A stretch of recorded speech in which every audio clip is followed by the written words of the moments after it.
Bonjour à tous, on se retrouve aujourd'hui pour aborder le début de saison donc pour la pêche du bar en kayak.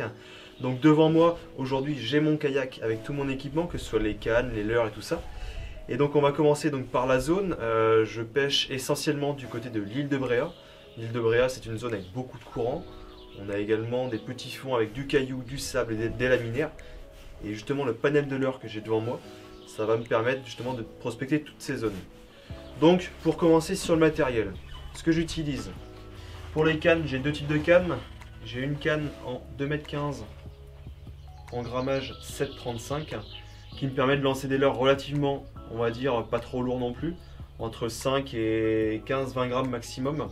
C'est ma canne qui va me servir à pêcher les zones, voilà, proche de la côte, entre 1 mètre jusqu'à 15 mètres de fond. Et j'ai ma deuxième canne qui elle est beaucoup plus forte, c'est une canne de traction en 2,50 m, 20-90 grammes. Elle va me permettre de lancer des leurres beaucoup plus lourds, mais également de pêcher avec des tractions beaucoup plus amples, d'avoir une sacrée action sur le leurre. Donc là, je vais monter des leurres assez gros, généralement c'est plus de 20 grammes, et je pêche avec cette canne-là debout, parce que le talon qui est relativement grand, il m'oblige quasiment à pêcher debout. Et ce genre de kayak est justement fait pour. Sur ces deux types de cannes, elles sont équipées de moulinets en taille 4000 de Stradic. Elles ont toutes donc la Perfect Link en différents diamètres. Là j'ai deux diamètres en 9 centièmes, en 4,5 kg, ça suffit amplement. Et en fluorocarbone, alors moi j'ai tendance à être vachement large, donc je mets entre 3 mètres jusqu'à 8 mètres de fluorocarbone. Donc pour aborder mon début de saison, ce que j'ai tendance à faire, c'est plutôt m'orienter vers la gamme des Crazy. Ce leurre se rapproche vraiment à la perfection de la nage d'Alençon, la nage brevetée HSV. Aujourd'hui, il est décliné dans plusieurs tailles, de la taille 100 à la taille 300. En kayak, je vais m'orienter d'une taille, voilà, une taille entre le 100 et le 180. Mais le 180, c'est vraiment dans des cas où il y a plus de 20 mètres d'eau. En général, pour tout pêcheur de kayak, entre la taille 100 et 150, voilà, on a la taille 100 qui est ici. Hop. Ici, on a la taille 100, ici, on a la taille 120, et ici, on a la taille 150. Donc on peut le voir, c'est vraiment des tailles qui sont adaptées voilà, à une pêche côtière et à des proies qu'on retrouve à la côte en kayak. On peut voir ici des petits lançons comme celui-ci, on en trouve assez souvent. Mon animation est relativement simple. Donc je vais lancer mon leurre le plus loin possible. Je vais le laisser tomber jusqu'au fond avec une tension dans la tresse pour sentir les touches qui pourraient apparaître à la descente.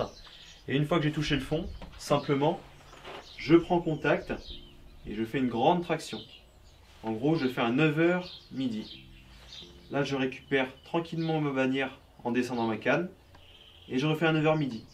Et comme ça, jusqu'au bateau ou jusqu'au kayak.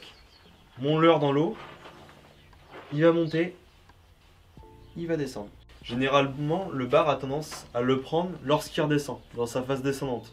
C'est la phase où il va le moins vite et c'est là où c'est le plus opportun pour lui. C'est pour ça que c'est très très important de garder votre contact avec votre tresse lors de la descente. C'est là qu'apparaît le maximum de touches. Donc il y a cette animation là, ou l'animation en linéaire. On lance notre leurre, on laisse toucher le fond une fois, et on mouline en linéaire. Le Crazy, il a un tout petit paddle donc, qui est positionné sur l'arrière de sa queue. Et pour que ce leurre se mette en action, il faut vraiment aller vite.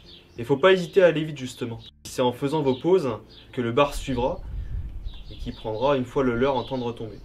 D'où l'importance de faire des pauses lorsque vous animez votre leurre. Que ce soit en traction, parce qu'on en fait tout le temps en traction, et aussi que ce soit en linéaire. Chaque type de leurre a son animation donc propre et particulière, mais que ce soit de la taille 100 à la taille 150, 180, 300, le Crazy, je l'anime de la même manière. En plus du Crazy, ce que j'utilise aussi beaucoup cette année et depuis quelques temps maintenant, ce sont les Black Minnow. Donc les Black Minnow de la taille 70, donc là c'est vraiment pour une pêche au ras de la côte, jusqu'à la taille 120 voire 140. Là encore une fois on a plusieurs types de poids, plusieurs types de tailles de leurre, plusieurs types de coloris et plusieurs types de formes de tête aussi. Par exemple ici on a la tête sabot. La tête sabot je l'aime bien parce qu'elle nous permet de vraiment avoir un leurre qui repose sur le fond à une certaine inclinaison. Et la queue elle nage toujours malgré qu'il soit posé sur le fond. Même avec un tout petit flux d'eau ça bouge et ça attire tous les prédateurs. Et c'est vrai que tous ces types de déclinaisons, aujourd'hui, nous pour les pêcheurs en kayak, on s'y retrouve et on a, avec 2-3 leurres différents, on peut faire face à toutes les conditions. Pour le Black Minnow, lui, donc contrairement au Crazy, donc le Crazy c'est un leurre qui a besoin de nager entre deux eaux, donc il faut éviter d'aller faire nager au fond, puisque ces grandes tractions lui demandent beaucoup d'espace. Lui, le Black Minnow, on va pouvoir le faire nager proche du fond. Son hameçon caché nous permet de passer dans les obstacles très facilement. Donc pour son animation, c'est relativement simple. On lance, on touche le fond, et là on va lui imprimer quelques petites tirées, simplement au-dessus du fond. Des toutes petites tirées qui vont nous permettre au leurre simplement de remonter et presque d'aller toucher les éléments. Comme un petit poisson qui est un petit peu perdu dans les éléments. Et là, des poissons qui sont un peu apathiques, des poissons qui sont cachés dans les éléments, eh ben, ils vont pas hésiter pour attaquer ce genre de leurre là. Ça imite un éperlan, un goby, tout type de sprat qui peut passer proche du fond.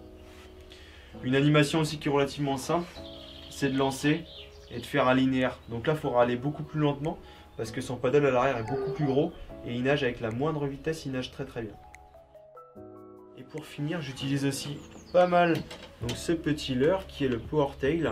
Donc le Power Tail, j'utilise dans les chasses. Je lance et simplement en linéaire ou avec des grandes tractions. Mais j'utilise également en traîne. Donc là, je lance derrière moi et quand je me déplace d'un poste à un autre, on a le leurre qui nage tout seul et on va pouvoir prendre du pélagique, donc tout ce qui est macro, chinchard, orphi et tout cela, du bar, du lieu, la vieille, enfin un peu de tous les poissons on va dire. Il nage tout seul, il ressemble bien à un petit éperlan en fuite, un petit poisson qui serait un peu perdu.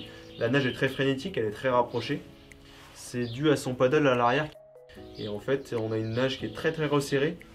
L'avantage aussi, l'hameçon simple. L'hameçon simple nous permet de libérer les poissons très très facilement sans trop les abîmer. Je pense qu'on a fait le tour, je pense en avoir fini un petit peu avec le tour de mon kayak et mon approche pour la pêche du bar et un petit peu des autres espèces en kayak. J'espère que ça vous a plu. Si vous avez des questions, c'est en dessous dans les commentaires. On va aussi profiter de cette période de confinement pour faire un peu plus de live et un peu plus de vidéos sur ce type-là. Et en tout cas, si vous avez des questions, c'est le moment. On a le temps de préparer notre début de saison. Donc allez-y, moi j'ai le temps pour vous répondre. Faut pas hésiter. Bon, bah sur ce, je vous dis bonne journée, à plus tard et à très vite. Salut!